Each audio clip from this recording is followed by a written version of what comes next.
അങ്ങനെ അതിന് ടൈം ആയിരിക്കുന്നു. പെട്ടിയും കിടക്കൊക്കെ എടുത്ത് നമ്മൾ നേരെ തിരിച്ചു പോവുകയാണ്. വന്നിടത്തോട്ട് തന്നെ തിരിച്ചു പോയില്ലെങ്കിൽ അവിടുത്തെ ആൾക്കാർ നമ്മളെ തിരക്കും. മമ്മിക്ക് വലിയ സങ്കടമൊന്നുമില്ലെന്നാണ് തോന്നുന്നത്. മമ്മിയാണ് നമ്മളെ കൊണ്ടുവിടുന്നത്. എനിക്ക് ഭയങ്കര മിക്സ്ഡ് ഇമോഷനാണ്. പോകണ്ടെന്നുണ്ട് പോകണമെന്നുണ്ട്. ഇനിയും പോയില്ലെങ്കിൽ അവിടുന്ന് വല്ല പ്രശ്നമായാലോ എന്ന് വെച്ചാൽ നമ്മളിങ്ങനെ പോകും. എന്റെ പുതിയ പെട്ടിയാണ് കേസ്. അതുകൊണ്ടാണ് ഭയങ്കര കെയർ ആയിട്ട് ഞാൻ നടുറോഡിൽ കൊണ്ടുവച്ചേക്കുന്നത്. എന്തായാലും പ്ലാസ്റ്റിക് കവറൊക്കെ ഇട്ട് ചുറ്റിയിട്ടുണ്ട്. ലോക്കലല്ലേ നമ്മൾ പോകുന്നത്. എന്തായാലും ഞാൻ സ്റ്റേഷനിൽ വന്നപ്പോഴത്തേക്ക് കുറച്ച് സാധനം മറന്നിട്ടുണ്ടായിരുന്നു. അങ്ങനെ മമ്മി ഓടിപ്പോയത് എടുത്തിട്ട് വന്നപ്പോഴത്തേക്ക് എന്റെ ട്രെയിൻ വന്നിട്ടുണ്ടായിരുന്നു. വീട്ടിൽ ഇരുന്ന് ആരൊക്കെയോ പ്രാർത്ഥിക്കുന്നുണ്ടായിരുന്നു തോന്നുന്നു. കയറി പെടാൻ നമുക്ക് സീറ്റ് കിട്ടിയിട്ടുണ്ടായിരുന്നു. അങ്ങനെ നല്ല സ്ഥലമുണ്ട്. സാധാരണത്തെക്കാട്ടി ആൾക്കാർ കുറവായിരുന്നു എനിക്ക് തോന്നുന്നത്. എന്തായാലും രാത്രി വിശന്നപ്പോഴത്തേക്ക് നമ്മൾ മമ്മി ഉണ്ടാക്കി ഭദ്രമായി തന്നിട്ട് കുഴക്കട്ട ഉണ്ടായിരുന്ന 4 അത് കഴിച്ചിട്ടുണ്ട്.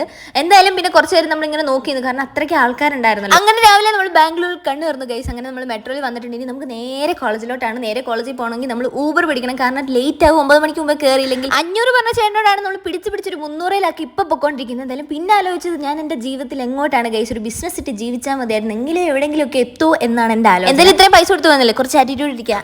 അങ്ങനെ മലയും പുഴയൊക്കെ കടന്ന് നമ്മൾ കോളേജിൽ